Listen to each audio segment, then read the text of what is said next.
Olá amigos, olá amigas do canal Elis Alves, o seu canal de homenagens. Chegando com a nossa tradicional retrospectiva, lembrando famosos por ano de falecimento. Chegando ao ano de 1954. São histórias realmente fascinantes, porque quanto mais a gente se afasta, mais a gente fica sabendo de histórias inéditas. Vamos relembrar junto com a gente. Para você que assistiu o ano de 1955, deixou a sua cidade, é a dica para você receber um alô no finalzinho do vídeo. Vamos começar com Evaldo Rui. Evaldo Rui Barbosa, nascido no Rio de Janeiro em 9 de abril de 1913 e faleceu no Rio de Janeiro em 4 de agosto de 1954. Compositor e radialista brasileiro, teve um romance com Elisete Cardoso, quando a cantora ainda iniciava a carreira artística. Ele trabalhou também na TV Tupi Record, começou na Rádio Philips como contra-regra. Ele teve suas músicas gravadas por Silvio Caldas, Carlos Galhardo, Linda Batista, entre outros. Ele faleceu em 4 de agosto de 1954 com apenas 41 anos de idade. E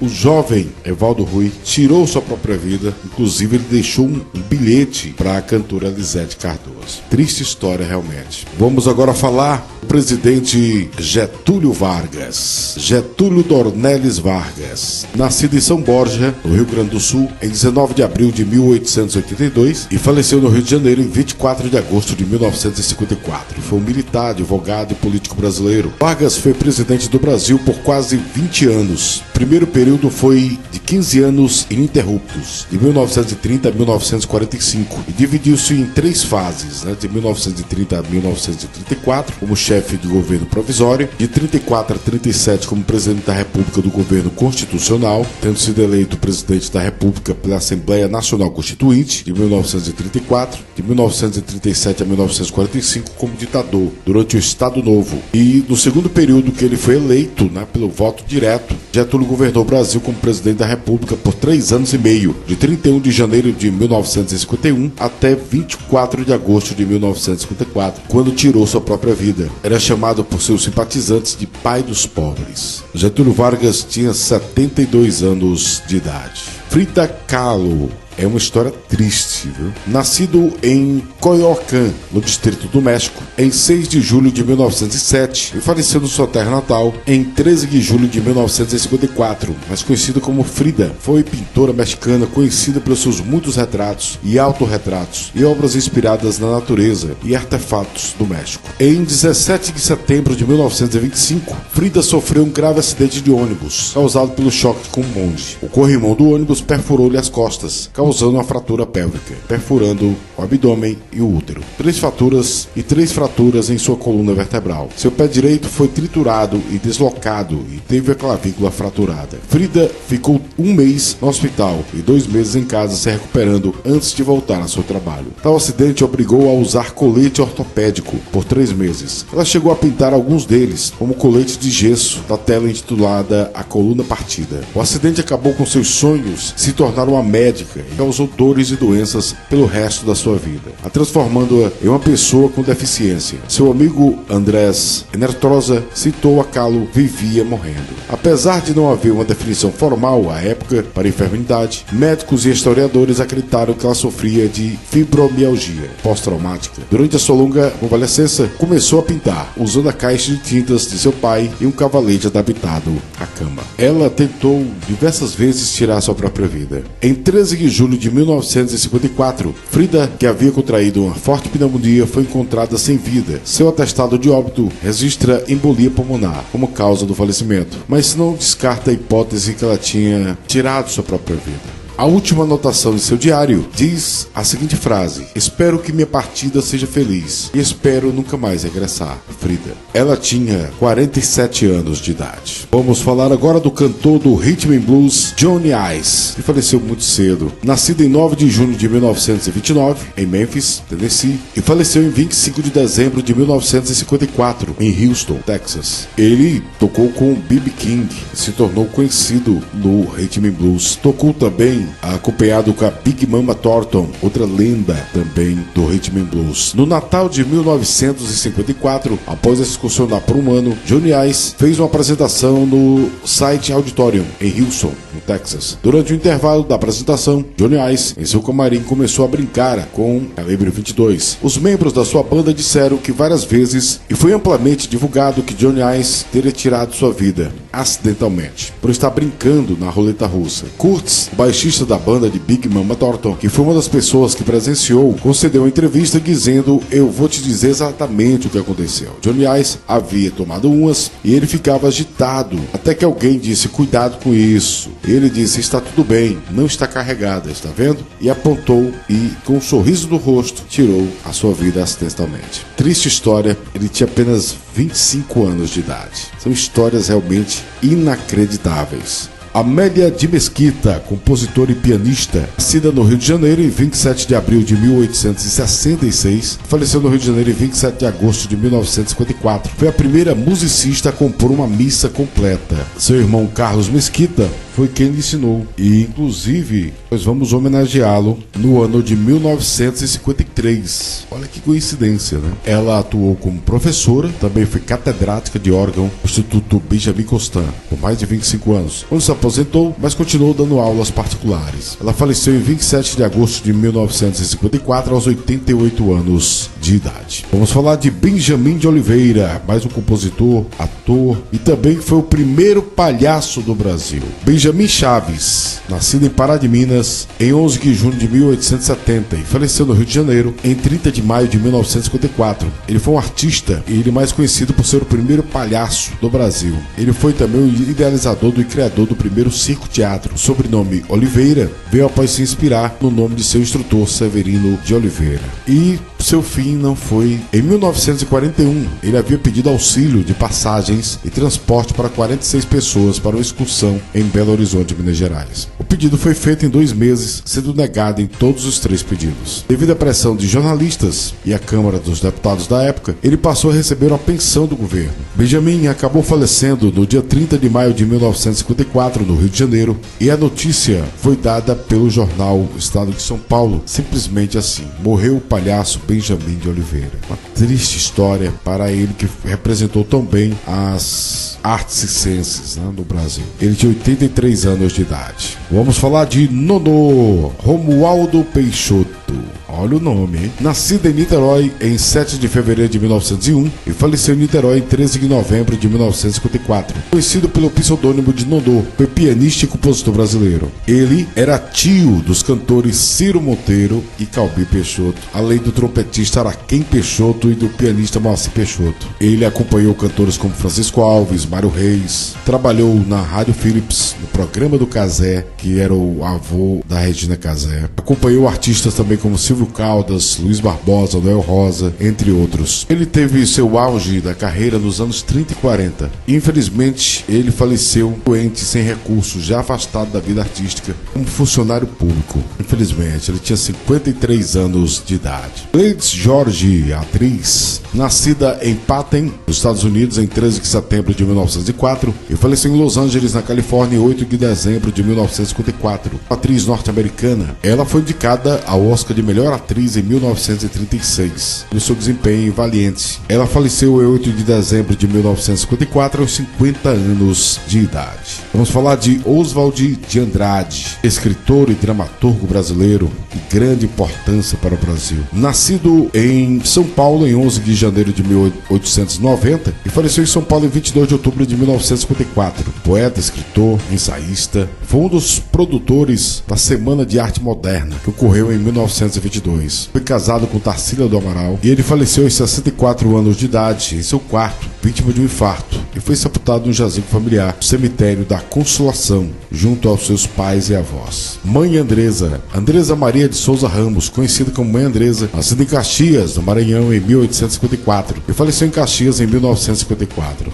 com 100 anos, com uma grande sacerdotisa do tambor de mina, culto aos vudus do Maranhão, considerada a última princesa da linhagem direita de Fon, seus nomes africanos. No fim da sua vida, ela não podia mais andar, embora ainda fosse lúcida. Em 1953, o presidente Café Filho esteve em São Luís e visitou a Casa de Minas. Faleceu em 20 de abril de 1954, uma quinta-feira santa, após dirigir a casa durante 4 décadas. Vamos agora conhecer essa história fascinante de Raimundo Jacó. E ele era primo do cantor Luiz Gonzaga, e foi para ele que ele compôs a música Morte do Vaqueiro. Para você que é nordestino, com certeza conhece essa música. E é uma história incrível. Raimundo Jacó Mendes, nascido em Exu, estado de Pernambuco, em 16 de julho de 1912, faleceu em Serrita, no estado de Pernambuco, em 8 de julho de 1954. Foi um trabalhador rural nordestino, em sufrágio de quem anualmente celebra a Missa do Vaqueiro. Apesar de pouca idade, sua inteligência e coragem lhe renderam a experiência que foi reconhecida pelo proprietário do sítio Lages, em Serrita, que lhe deu o emprego de vaqueiro em sua grande fazenda. Jacó se destacou através de vários feitos que despertaram a admiração de muitos e a inveja de outros. Entre os invejosos está Miguel Lopes, de quem passou a ter uma rixa. Narra a lenda que em 8 de julho de 1954, o dono da fazenda ordenou que Jacó e Lopes fossem pegar na caatinga uma reis, que era arisca e estimada, e se afastou do rebanho. Saíram à procura Raimundo e Jacó no dia seguinte, e em meia caatinga encontraram sem vida, ao lado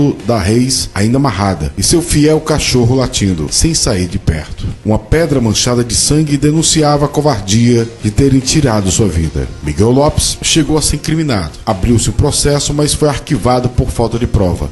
E ficou sem solução, caindo no esquecimento. Tomando conhecimento disso, seu primo, Luiz Gonzaga, protestou com a música Morte do Vaqueiro. E o falecimento de Raimundo Jacó deu origem a um evento religioso chamado Missa do Vaqueiro, realizada anualmente em sufrágio de sua alma. Ele tinha apenas 41 anos de idade. Hoje em dia, as bandas de forró cantam essa música, que é uma música realmente muito penosa. É uma música que mexe com a pessoa, e eu não conhecia essa história. Eu mesmo, como um grande pesquisador, principalmente da cultura nordestina, não conhecia. Essa música também é conhecida por alguns mais novos como Tengo Lengo Tengo, que a letra começa com "Ei, gado oi, numa tarde bem tristonha, gado muge sem parar, lamentando o seu vaqueiro que não vem mais a boiar, não vem mais a boiar, tão dolente a cantar. Tengo Lengo Tengo. Bom vaqueiro nordestino morre sem deixar tostão. O seu nome é esquecido nas quebradas do sertão. Nunca mais ouvirão seu cantar, meu irmão.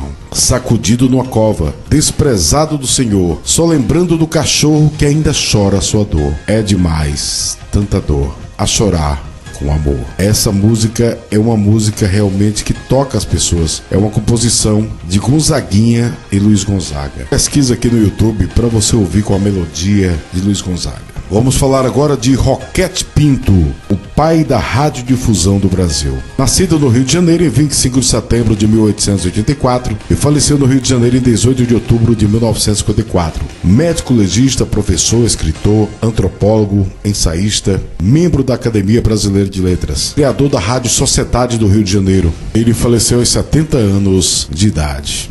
Maria Antônia Moura de Castro Massé, grande pianista brasileira radicada em Paris, na França. Nascida no Rio de Janeiro em 13 de junho de 1910 e faleceu em Leipzig, na Suíça, em 2 de dezembro de 1946. Ela faleceu com apenas 36 anos de idade. Zé Limeira, cordelista e repentista brasileiro, nascido em Teixeira, interior da Paraíba, em 1886 e faleceu em sua terra natal em 24 de dezembro de 1954. Ficou conhecido como poeta do absurdo, considerado um dos principais repentistas do século XIX. Ele chamava atenção porque se vestia de forma aberrante, com enormes óculos escuros e anéis em todos os dedos, e saía pelos caminhos de sua vida cantando e versando. Ele faleceu em 24 de dezembro de 1954, poeta do absurdo. Bob Ball. Vamos agora falar uma sequência de pilotos que faleceram no ano de 1954. Ele nascido em 26 de agosto de 1925 e faleceu em 27 de fevereiro de 1954 em Phoenix, no Arizona. Foi automobilista norte-americano que esteve nas 500 milhas de Indianápolis nos anos de 51 e 52, quando fazia parte da Fórmula 1. Ele faleceu com apenas 28 anos de idade durante uma prova.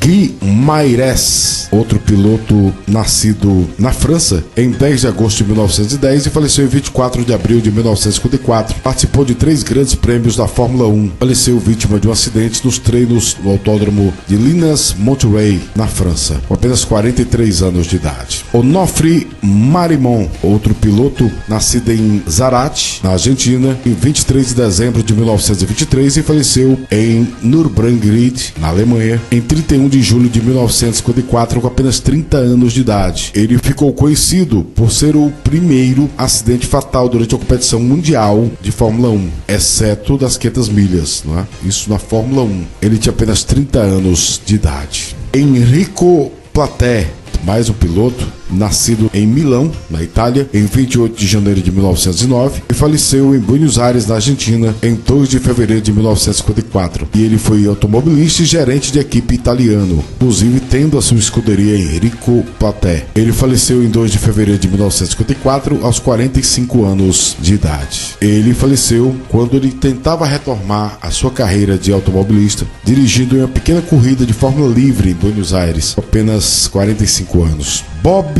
Scott, também outro piloto que partiu cedo demais, nascido em 4 de outubro de 1928 em Watsonville, na Califórnia, e faleceu em 5 de julho de 1954 em Darlington, na Carolina do Sul, Estados Unidos. Ele esteve em 500 milhas de Indianápolis quando a prova fazia parte da Fórmula 1. Ele faleceu durante uma prova aos 25 anos de idade. Wilbur Shaw, piloto também veterano, ele nascido em Shelbyville, no estado americano do Indiana, Estados Unidos, em 31 de outubro de 1902 e faleceu em Decatur, na Indiana, em 30 de outubro de 1954. Piloto de corridas americano, ganhou 3 vitórias nas 500 milhas de Indianápolis, em 37, 39 e 40. E ele faleceu não em corrida, ele faleceu em um acidente aéreo no dia 30 de novembro de 1954, aos 51 anos de idade. Vamos agora falar de Bill Murray, cantor. Ele nascido em 25 de maio de 1877 e faleceu em 17 de agosto de 1954. Foi um dos cantores mais populares dos Estados Unidos do século 19 e 20. Ele era principalmente conhecido por seu trabalho no estúdio de gravação. Ele tinha uma voz poderosa de tenor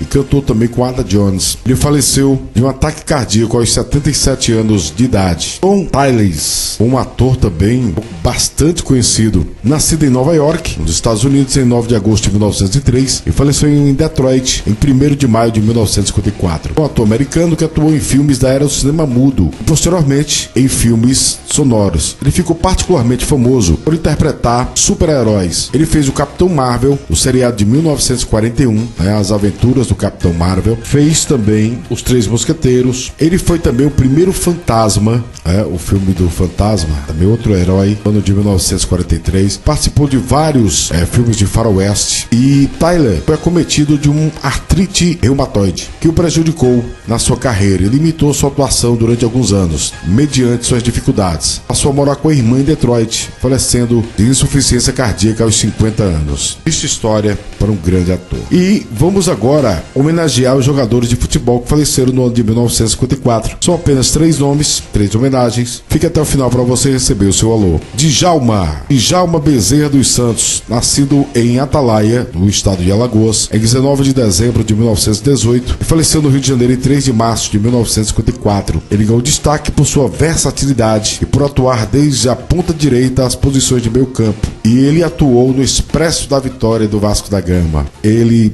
começou no Sport, passou pelo Vasco da Gama, onde se tornou uma lenda, e encerrou no Bangu. Pela seleção brasileira, participou do Sul-Americano de 1945. Ele faleceu no dia 1º de março de 1954, uma segunda-feira de carnaval, dia em que a cidade do Rio de Janeiro completava 389 anos. O craque, que atuava no Bangu, se divertia em um baile carnavalesco vespertino, acompanhado de sua irmã, de nome Dulce, e de uma amiga de nome Ivone. No meio daquele vai e vem, Porém, no meio do salão, sua irmã teve seu pé pisado e reclamou com o indivíduo que teria pisado de forma proposital. Isso não pode ter certeza, né? Houve uma grande confusão, com discussões e ofensas, que se transformou em uma briga de grandes proporções, na qual Djalma encarou cerca de 20 marmanjos. O meio-campista, na luta desigual, sofreu um preocupante ferimento do lado direito e frontal, possivelmente no supercílio, que ocasionou um grande sangramento. Foi medicado no hospital do pronto-socorro, onde sofreu uma sutura de 3 pontos no local do ferimento. Depois de medicado, Djalma retornou ao centro da cidade para continuar a folia de carnaval. Por volta das 22 horas, sua irmã solicitou que ele a acompanhasse em seu apartamento, onde ele iria colocar uma outra fantasia para participar de um baile noturno. Ao chegarem no endereço, verificaram que a fechadura estava defeituosa e dando atenção ao sugerido pela vizinha no andar de cima, no terceiro andar. O craque pretendeu descer ao apartamento da irmã, no segundo andar, segurando uma frágil corda de persiana. A corda se partiu e caiu na marquise logo abaixo, mas de pé. Mas para a tristeza da família de Bezerra dos Santos e da grande família do Bangu, o jogador desequilibrou-se e precipitou uma queda livre, caindo na calçada, onde sua cabeça chocou-se com violência contra o meio-fio. Desacordado, foi novamente conduzido ao hospital, onde lutou contra a morte por quase 15 horas, mas perdeu a batalha, falecendo na terça-feira de carnaval, dia 2 de março de 1954, com apenas 35 anos de idade. Olha que história. A matéria eu quero aqui parabenizar ao site atalaiapop.com, lá de Alagoas. Vamos agora falar de Luiz Menezes, jogador. Luiz Maia de Bittencourt Menezes, conhecido como Luiz Menezes, nascido em Salvador em 1º de abril de 1897 e faleceu no Rio de Janeiro em 16 de fevereiro de 1954. Ele foi jogador e engenheiro civil. Ele passou principalmente pelo Botafogo, entre os anos de 1913 até 1921, pela seleção brasileira, onde fez 6 jogos na Copa América de 1919. Ele faleceu no dia 16 de fevereiro de 1954, aos 56 anos de idade. E para encerrar as homenagens de hoje, vamos falar de Pedrosa, ele que foi jogador e também dirigente esportivo, além de político. Mas foi como Pedrosa que ficou conhecido, nascido no Rio de Janeiro em 8 de junho de 1913 e faleceu em São Paulo em 4 de janeiro de 1954. Ele atuava quando jogador como goleiro. Jogou pelo Botafogo, Estudante Paulista e São Paulo, e ainda a Seleção Brasileira de 1934. Chegou a ser vereador por São Paulo. E ele faleceu aos 40 anos de idade apenas. O corpo de Pedrosa foi encontrado por sua empregada em seu apartamento em Santa Cecília no dia anterior. No dia anterior, a sua empregada não tinha percebido que ele já estava sem vida, imaginado que ele dormia. Segundo o jornal Folha da Manhã, ele teria sofrido um mal súbito no banheiro e depois de cair, quebrando a privada, teria conseguido se levantar e se dirigir até sua cama. Olha que história, ele tinha apenas 40 anos de idade. E para você que assistiu o ano de 1955, deixou seu recadinho na sua cidade, vai um alô super especial para você. A Cláudia, do canal CR, muito obrigado pelo carinho. Ali Ferreira, lá de Pouso Alegre, Minas Gerais. O Alexandre Lopes, em Budas Artes, São Paulo. O André Luiz Araújo, da Conceição, de Jundiaí, obrigado. Maria Barros, sempre com a sua lista. Luslânia Clarinha, Indira, Goiás. O Dinei Souza, Ednei Davi, lá do Paraná. O Jorge Tatsuta, do Japão, não perde sua vídeo. Joseline Freire, obrigado, do Rio de Janeiro, de Belfort Roxo. A Meire Lazier, uma querida, sempre com a gente, não perde sua vídeo. O Antônio Silva, lá de Felixlândia. A Lucileide Cândido, de Marim, Paraíba. O Alexandre Lopes, obrigado pelo carinho. O Geraldo Roque, o Hermes, também com a gente. O Carlos Borges, meu amigo Sargento, lá do Mato Grosso, de Ponte Branca. Rosinaldo Cunha, Rita de Cássia, parceira da gente. O Marcelo, lá de Guarujá. O Antônio de Matos, de Jacareí, São Paulo. Marcelo Brauna, de Saloá, Pernambuco. Nailson de Aratuípe, no interior da Bahia. Carlos Pessoa, Jean Felipe Tuber, nosso parceiro Bruno Madeira, Janete Cinzato Vital, obrigado a todos vocês pelo carinho. Então esse foi o vídeo de hoje, relembrando os famosos que faleceram no ano de 1954. Um abraço e até o próximo vídeo do canal Eudes Alves, o seu canal de homenagens. E espero vocês no ano de 1953. Até lá!